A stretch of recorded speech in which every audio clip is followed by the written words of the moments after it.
बिस्मिल्लाहिर्रहमानिर्रहीम। अस्सलाम वालेकुम नाज़रीन, आप यूट्यूब चैनल देख रहे हैं। मैं इमरान खान हूँ। मैं ये वीडियो रिकॉर्ड कर रहा हूँ सुबह के 5 बजे, यानी अभी जब आप वीडियो सुन रहे हैं तो चंद घंटे पहले मैंने रिकॉर्ड किया। सारी रात में जितनी भी डेवलपमेंट्स हुई वो सारी मैं आपके सामने रख देता हूँ। आईनी तरमीम गुज़िश्ता रात हुकूमत हर हाल में करना चाहती थी। छुट्टी वाला दिन था और हुकूमत को इस बात का खदशा था कि अगर छुट्टी वाला दिन निकल गया तो अगले दिन अदालतें खुल जाएंगी। मैंने आपको यह बताया भी कि इंसानी हकूक की बदतरीन पामालियां की जा रही हैं इस आईनी तरमीम के लिए। कोई भी कानून जो है उस बाकी मामलात में जैसे जा सकती है, कई मामलात में नहीं भी जाती, लेकिन जहां पे इंसानी हकूक का मामला आता है, फंडामेंटल राइट्स का मामला आता है, वहां पे अदालत जरूर इंटरफेयर कर सकती है। और यह मामला अब फंडामेंटल राइट्स का है। यह तरमीम जाके उनके साथ जुड़ गई है। तो पाकिस्तान तहरीक इंसाफ ने मेरे मुताबिक अभी जब मैं वीलॉग कर रहा हूं तो यह फैसला किया है कि वो अदालत में जा रही है। अब वो अदालत में किस तरीके से जा रही है ये एक सीक्रेट है पाकिस्तान तहरीक इंसाफ का, लेकिन मैं आपको, क्योंकि जब तक ये होगा वीलॉग बहुत करीब पहुंच चुके होंगे, तो ये एक हाई कोर्ट में जाएंगे, फिर सुप्रीम कोर्ट में जाएंगे, ये मामला ऐसे चलेगा। पाकिस्तान तहरीक इंसाफ का मौक़िफ़ अदालत में ये होगा कि धज्जियां उड़ाई जा रही हैं इंसानी हुकूक की, ये आईनी तरमीम पास करवाने के लिए। हमारे बंदे गायब किए जा रहे हैं, लगातार बंदों को उठाया जा रहा है, उनकी फैमिलीज को उठाया जा रहा है, तशद्दुद का निशाना बनाया जा रहा है, लालच भी दिया जा रहा है। खरीदो फरोख्त एक अलग चीज है, लेकिन बंदों को गायब कर देना, अगवा कर देना, खरीदो फरोख्त तो बहुत पुरानी चल रही है। हॉर्स ट्रेडिंग तो होती आई है और हॉर्स ट्रेडिंग में जो है वो उसके लिए कानून जैसे उधर जाएगा। लेकिन जो टेक्निकली आजाद रह गए हैं, काजी फायद ईसा साहब का एक फैसला आपको याद है, ये कहानी शुरू होती है 13 जनवरी से। काजी फायद ईसा साहब ने एक पॉलिटिकल पार्टी से उसका इंतखाबी निशान छीन लिया और खुद में ये सोच लिया कि इंतखाबी निशान नहीं है, लेकिन है तो ये पॉलिटिकल पार्टी के लोग। लेकिन इलेक्शन कमीशन ने उसकी गलत तशरीह करके, बकौल कादी साहब के, इलेक्शन कमीशन कहता है नहीं जी नहीं, कादी साहब भी यही सोच रहे थे, हम भी यही सोच रहे थे, लेकिन कादी साहब कह रहे हैं कि इलेक्शन कमीशन ने गलत तशरीह करके उसकी वो पार्टी खत्म कर दी। और जब पार्टी खत्म कर दी तो वो सारे बेचारे आजाद हो गए। अब उन्हीं आजाद किए जा रहे हैं। वो जो सारे पाकिस्तान तहरीक इंसाफ का वोट लेकर आए हैं, वो सारे बंदे काबू करके अब कोशिश की जा रही है कि वोट हासिल किए जाए और 2/3 अक्सरियत हासिल करके तरमीम की जाए। तरमीम के एक्चुअली अंदर कौन सी कुंडी है या तरमीम के अंदर एक्चुअली गेम कौन सा है वो मैं आपको बताता हूं। लेकिन अभी आप ये देखें कि पाकिस्तान तहरीक इंसाफ अदालत जाएगी और कोशिश करेगी कि इस मामले को होल्ड करवाया जाए। और साथ ही तहरीक इंसाफ और फजलुर रहमान साहब की पार्टी वो कह रहे हैं जी कोई आईनी तरमीम का मुसव्वदा तो दें आप हमें। भाई कह रहे हैं जी हम भी आपको किसी चीज में सपोर्ट कर दें, कोई चीज हमें पसंद आ जाए, ठीक है जी। तो डेमोक्रेसी तो यही होती है। आप रातों रात छुट्टी वाले दिन जो है तरमीम लाना चाहते हैं गैर आईनी तरीके से, तो वो तो ठीक नहीं है। फिर आप बताना भी नहीं चाहते कि तरमीम है क्या। फजलुर रहमान साहब के पास गए, उनको क्या बताया? उनको लालच देते रहे, ये भी आपको देते हैं, ये भी आपको देते हैं, ये भी आपको देते हैं, गवर्नर भी आप ले लें, बलूचिस्तान की हुकूमत में बड़ा शेयर ले लें आप, वफाकी हुकूमत में 2 वजारतें अपनी मर्जी की ले लें आप, डिप्टी चेयरमैन सेनेट का भी मैंने सुना है कि वो भी उनको कहा गया। तो फजलुर रहमान, लेकिन आईनी तरमीम का मुसव्वदा नहीं दिया गया। उन्हें कहा गया जी चीजें आप मांगे, चीजें हम आपको देंगे, लेकिन तरमीम क्या करनी है इसके बारे में आप फिक्र ना करें। अब बुनियादी चीजें चंद हमने आपको बता दी, बस आप अपने 8 MNAs के और 5 सेनेटर्स के वोट हमें दे दें आंखें बंद करके। अब ये तो एक सियासी खुदकुशी है। तो फजलुर रहमान साहब ने भी आइन का मुसव्वदा, वो तरमीम का मांगा। वजीर कानून जिसने ये बनाना था, वजीर कानून जिनकी निगरानी के अंदर आईनी तरमीम का मुसव्वदा तैयार होना था, उनके मुंह, और उन्होंने ऐसे बताया जैसे बहुत बड़ा कारनामा हो गया है, उन्हें बड़ी कामयाबी हासिल हो गई है। टीवी चैनल के ऊपर पट्टे चल गए, टिकर्स चल गए टीवी चैनल के ऊपर के वजीर कानून को आईनी तरमीम का मुसव्वदा मौसूल हो गया, वजीर कानून ने इसकी तस्दीक कर दी। यह शर्म वाली बात है कि जिस वजीर कानून को इसका खालिक होना चाहिए था आईनी तरमीम का, उन्हें आईनी तरमीम का मुसव्वदा कहीं और से मिल रहा है। तो इसको जरा आप टेक्निकली देखिए कि एक आईनी तरमीम है जो करना मकसूद है उसके लिए, यानी इससे पहले कभी भी आपने देखा कि किसी आईनी तरमीम के लिए बंदे ही चुक लो? कभी आपने देखा कि आईनी तरमीम के लिए बंदों के घर वाले खवातीन ही उठा लो? कभी आपने देखा कि आईनी तरमीम के लिए जो है वो इसको उठाओ उसको उठाओ? और यह मकबूल जान साहब को जेल में बंद किया हुआ है, मेरे ऊपर मुकदमा दर्ज किए हुए हैं, यानी पाकिस्तान में किसी को जीने नहीं दे रहे जो आईनी तरमीम के बारे में बात कर रहा है, और लगातार मुकदमे दर्ज करने की और धमकियां दी जा रही हैं। ऐसी आईनी तरमीम तो हमने पाकिस्तान की तारीख में नहीं देखी। यानी इससे पहले यानी मार्शल लॉ तो हमने देखे हैं, लेकिन ऐसी बंदे उठाए जा रहे हों, तो क्या काजी फायद ईसा साहब के लिए ये सारा कुछ किया जा सकता है? नहीं नहीं। देखिए, काजी फायद ईसा नवाज शरीफ साहब की मजबूरी हो सकते हैं। काजी फायद ईसा नवाज शरीफ साहब को पसंद है, नवाज शरीफ साहब चाहेंगे कि उनको एक्सटेंशन मिले। इस पूरी तरमीम के अंदर बहुत सारी चीजें ऐसी हैं जो हुकूमत अपनी मर्जी के लिए डलवा रही है, लेकिन बहुत सारी चीजें ऐसी हैं जो एस्टेब्लिशमेंट को सूट करती हैं। तो ये सारी चीजें कुछ एस्टेब्लिशमेंट की ख्वाहिश हो सकती है। देखिए, कभी बार धाड़ नहीं हुई जितनी बार धाड़ हम अब देख रहे हैं।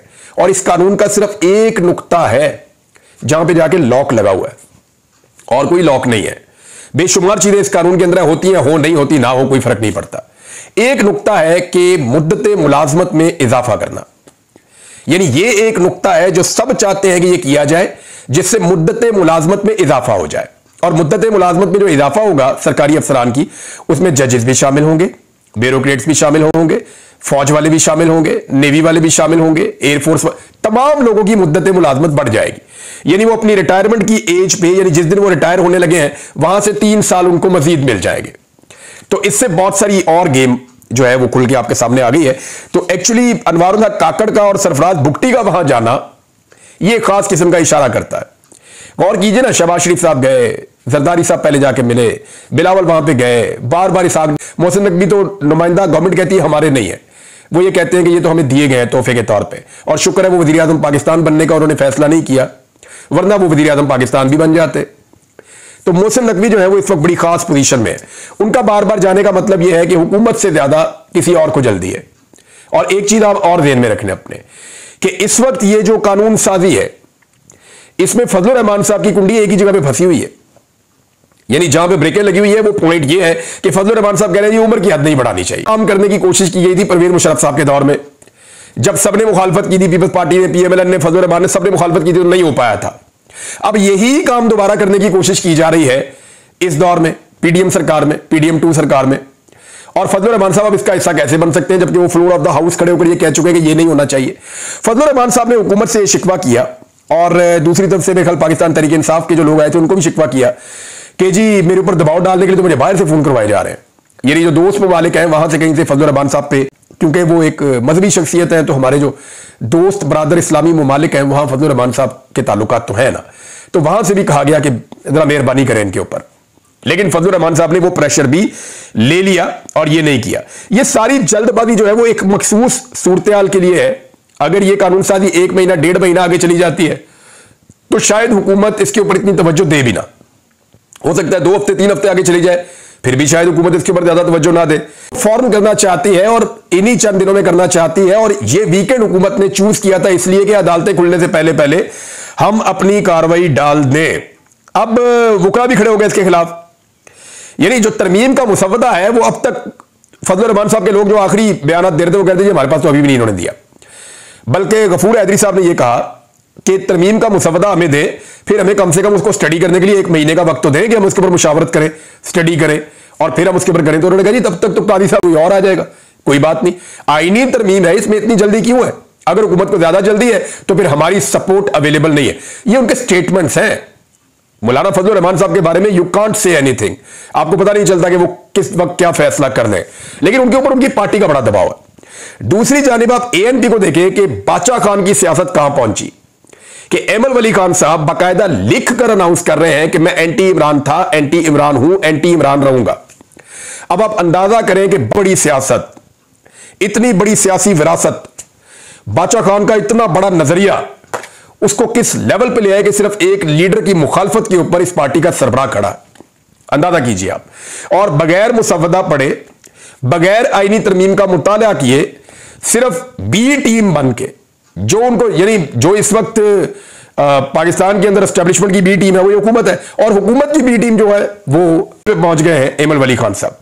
तो एमल वली खान साहब की अपनी पार्टी के अंदर बहुत ज्यादा इस पे शिकवे और शिकायतें हो रहे हैं, लेकिन उन्हें परवाह नहीं है क्योंकि पार्टी तो इलेक्शन हार गई है, पार्टी तो इलेक्शन जीती नहीं। तो एमल वली खान साहब को क्योंकि सीट कहीं और से मिली है तो उसका हक भी तो अदा करना है, तो वो हक अदा कर रहे हैं। लेकिन बादशाह खान साहब की सियासत इस लेवल पे आके गिरेगी, यानी उन्हीं के अपने खानदान में ही होगा, इसका कभी हम सोच भी नहीं सकते थे। लेकिन अफसोस हम ये होता हुआ देख रहे हैं।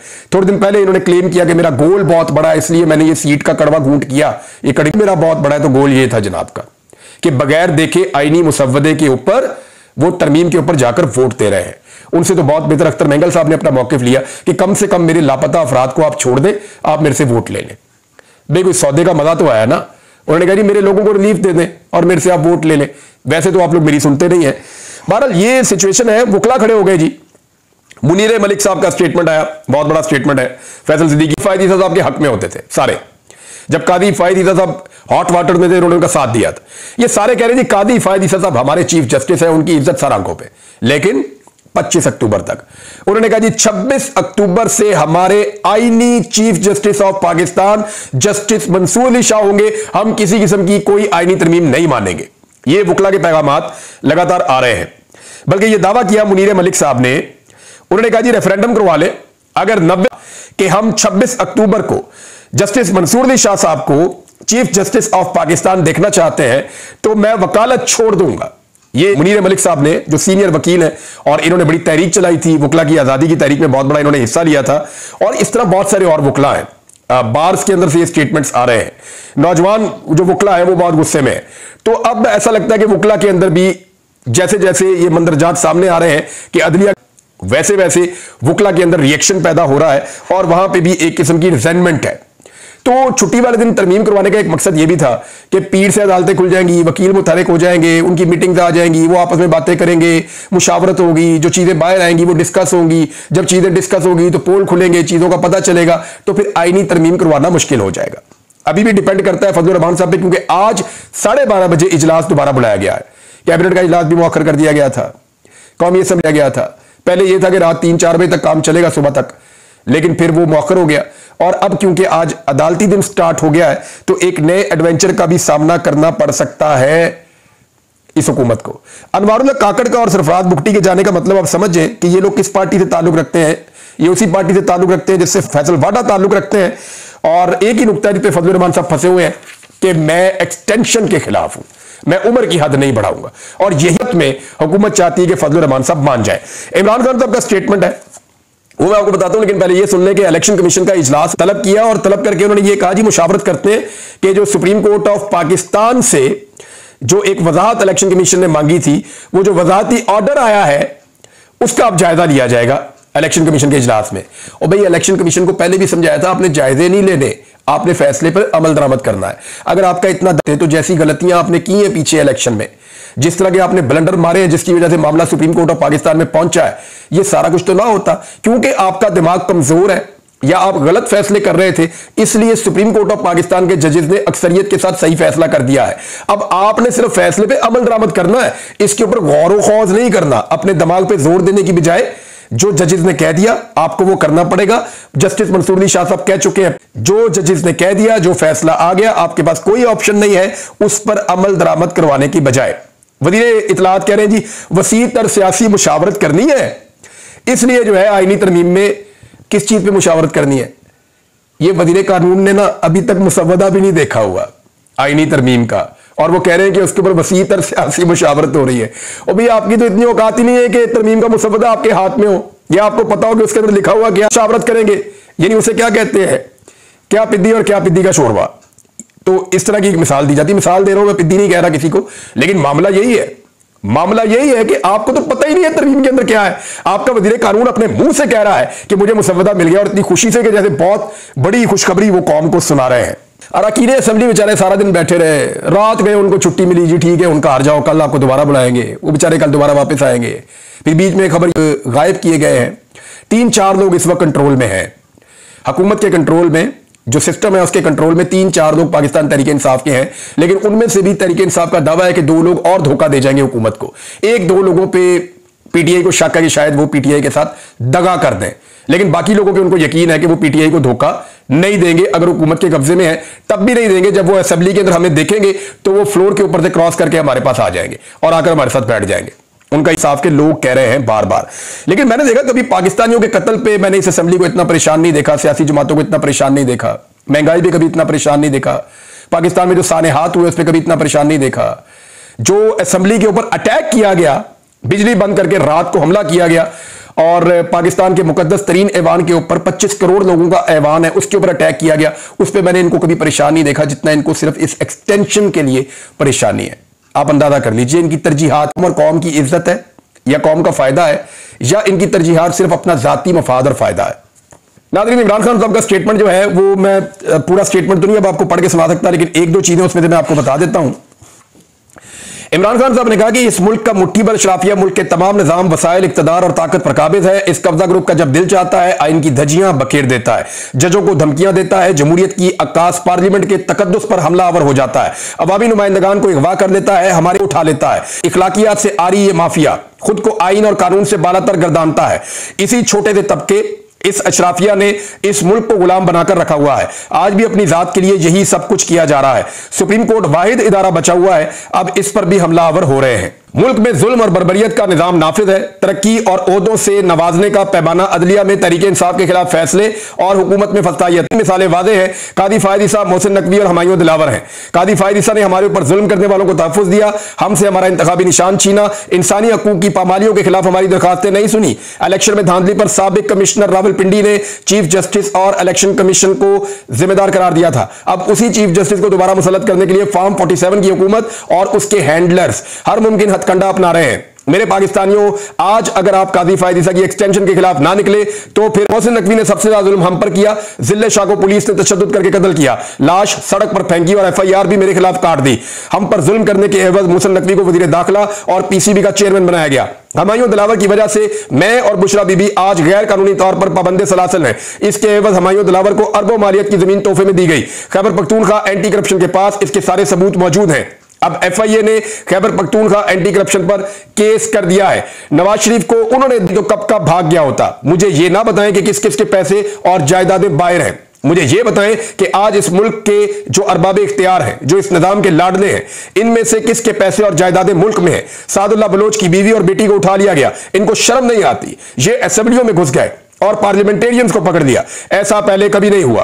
किसी ने पहले कभी पार्लियामेंट से किसी को गिरफ्तार नहीं किया। पूरी कौम को कहता हूं, आजादी बचाने के लिए, स्ट्रीट मूवमेंट के लिए निकलना होगा।